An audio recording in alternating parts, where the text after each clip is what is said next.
Ethan checked his phone again, the glow of the screen reflecting faintly in the cafe window beside him. 7:42 p.m.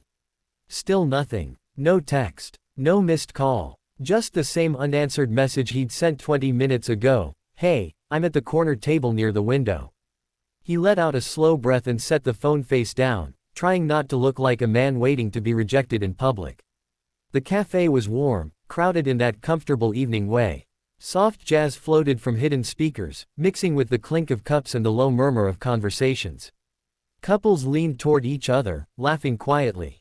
A waitress moved between tables with practiced ease, the smell of coffee and cinnamon clinging to her apron. It was the kind of place designed for beginnings. Ethan adjusted his jacket and glanced at the empty chair across from him. His cousin had insisted this blind date would be different, that the woman was kind, responsible, a single mother who deserved a good man. Ethan hadn't asked many questions. After a year of lonely evenings and half-hearted dating apps, he'd agreed. But now, sitting alone, he felt foolish for hoping. He wrapped his hands around his mug, though the coffee had gone lukewarm. Maybe she's late, he told himself. Traffic. Parking. Something came up. He tried to be generous, but the familiar ache of being an afterthought crept in anyway. Just as he shifted in his seat, preparing to stand and leave with what dignity he could salvage, something small and fast collided with his leg. Oof. Hey, Ethan exclaimed, instinctively steadying himself. He looked down. Two little girls stood in front of him, breathing hard as if they'd been running for a long time. They were unmistakably twins, same dark hair pulled into messy ponytails, same wide brown eyes, same dirt-smudged cheeks. One had a rip in her leggings at the knee, dried blood visible beneath. The other clutched her sister's hand so tightly her knuckles were white. Before Ethan could ask where their parents were, the girl with the torn leggings grabbed his pant leg. "Mister," she said, her voice thin and shaking, "they beat our mom." Ethan frowned, confused. "What? Hey, what do you mean?" The second girl burst into tears. "She's dying," she cried, the words tumbling out in a rush. "Please help us. Please." For a moment, Ethan thought he'd misheard. The cafe noise seemed to dull, as if someone had turned down the volume on the world. "Slow down," he said, crouching so he was eye level with them. "I need you to breathe. Tell me what happened." The first girl wiped her nose with the back of her hand. "Some bad men," she whispered. "They were yelling at Mommy. She told us to run. She said find someone nice." The second girl nodded frantically. "We didn't know who to find. You looked nice." Ethan's chest tightened. He glanced around the cafe, half expecting an adult to rush over laughing, telling him it was some kind of misunderstanding.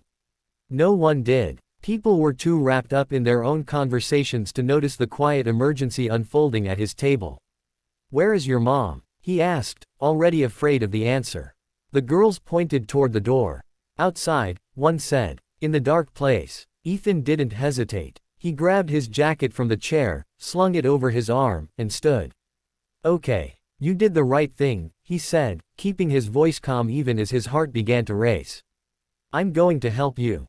Stay close to me, all right?" They nodded, each grabbing one of his hands as he guided them out of the cafe and into the cool night air. The street was busy with traffic, headlights streaking past. The girls tugged him toward a side street, away from the light and noise. As they walked, their story came out in broken pieces, raised voices, a shortcut their mom always took, a shove that sent her falling, blood on the pavement. Ethan's stomach churned with every step. They turned into a narrow alley, dimly lit by a single flickering street lamp. The smell of damp concrete and trash hit him immediately. Then he saw her. She lay crumpled against the brick wall, one arm twisted beneath her, dark hair matted with blood. Her coat was torn at the shoulder, and her face was swollen, one eye nearly shut. She was terrifyingly still. "Oh my God," Ethan breathed. The twins let go of his hands and ran to her, dropping to their knees. "Mommy," they sobbed. "Mommy, wake up." Ethan dropped beside her, his hands shaking as he checked her neck for a pulse. There, weak, but there. He leaned close to her mouth, feeling the faintest breath against his cheek. "Okay," he muttered, more to himself than anyone else. "Okay, you're alive." He pulled out his phone and dialed emergency services, forcing himself to speak clearly as panic threatened to take over. He gave the location, described her injuries, mentioned the children. He shrugged off his jacket and pressed it gently against the bleeding wound on her head, applying steady pressure like he'd seen done 100 times on TV. "Stay with me," he whispered to the woman. "Help is coming." Her eyelids fluttered, just barely, as if she could hear him. A faint sound escaped her lips, then nothing. The twins clung to him, their small bodies shaking with sobs. Ethan wrapped one arm around them, pulling them close while keeping pressure on their mother's wound with the other. "I'm here," he said softly. "I'm not going anywhere." Minutes stretched unbearably long. Every distant siren made his heart leap, only to sink again when it passed by.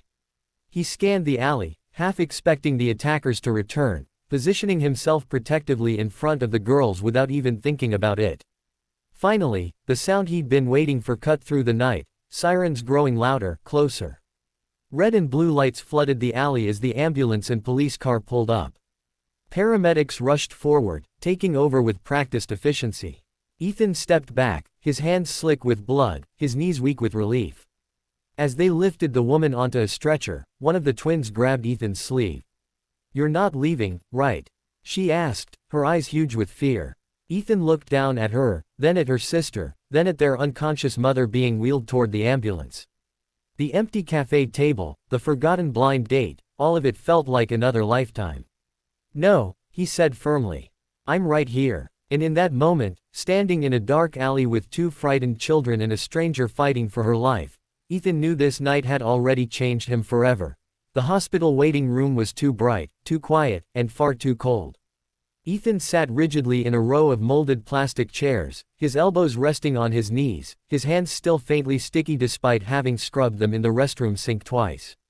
No matter how much soap he used, he could still see the dark red beneath his fingernails. Every time he noticed it, his chest tightened all over again. The twins sat on either side of him, pressed so close that their small shoulders touched his arms. One had fallen asleep with her head tipped against his bicep, her mouth slightly open, tear tracks dried on her cheeks. The other fought sleep, blinking hard as if staying awake might somehow keep her mother alive. A police officer approached quietly and crouched in front of them. He spoke gently, asking simple questions, names, ages, what they'd seen. Ethan listened as the girls answered in halting voices, correcting each other, filling in gaps. Their mother's name was Laura. They were Lily and Lucy. They'd been walking home. She'd squeezed their hands and told them to run and find help. When the officer finally stood and thanked them, Lily looked up at Ethan. "Did we do good?" she asked. His throat tightened. "You did perfect," he said. "You saved your mom." She nodded, satisfied, and finally let her eyes close. Time dragged. Nurses passed through the doors with clipboards and hurried expressions, never stopping long enough to answer the question burning in Ethan's chest. He bought juice boxes and crackers from a vending machine, coaxing Lucy to sip slowly so she wouldn't get sick. He wrapped his jacket around both girls when he noticed them shivering. He had no idea how long they'd been there when a man in blue scrubs finally approached. The doctor's face was tired but calm, which felt like a miracle in itself. "Family of Laura Bennett?" he asked. Ethan stood so fast his chair scraped loudly against the floor. I'm with her daughters." The doctor nodded. "She's out of surgery. She has a concussion, 2 broken ribs, and significant bruising, but the internal bleeding has been controlled.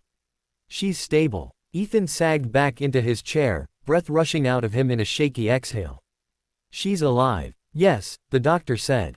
"And she's asking for her girls." Lucy was awake instantly. "Mommy," she whispered. The doctor smiled gently. "You can see her, but just for a few minutes." The room was dimmer than the waiting area, filled with the steady beeping of machines and the soft hum of medical equipment.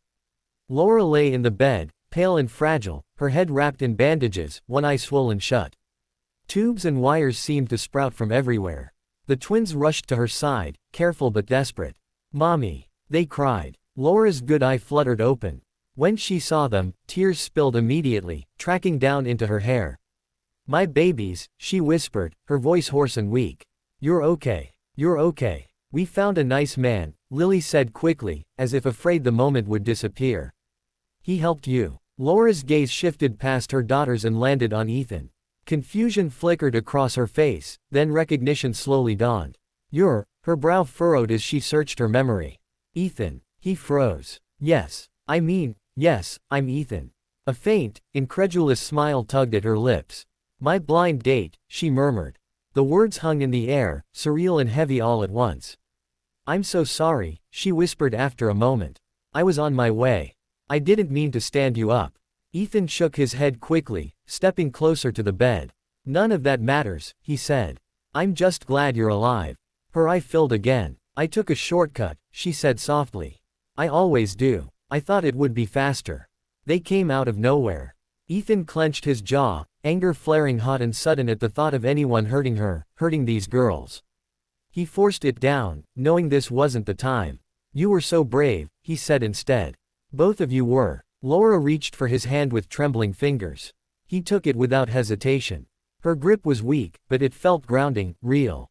Thank you for not turning them away, she said. So many people would have.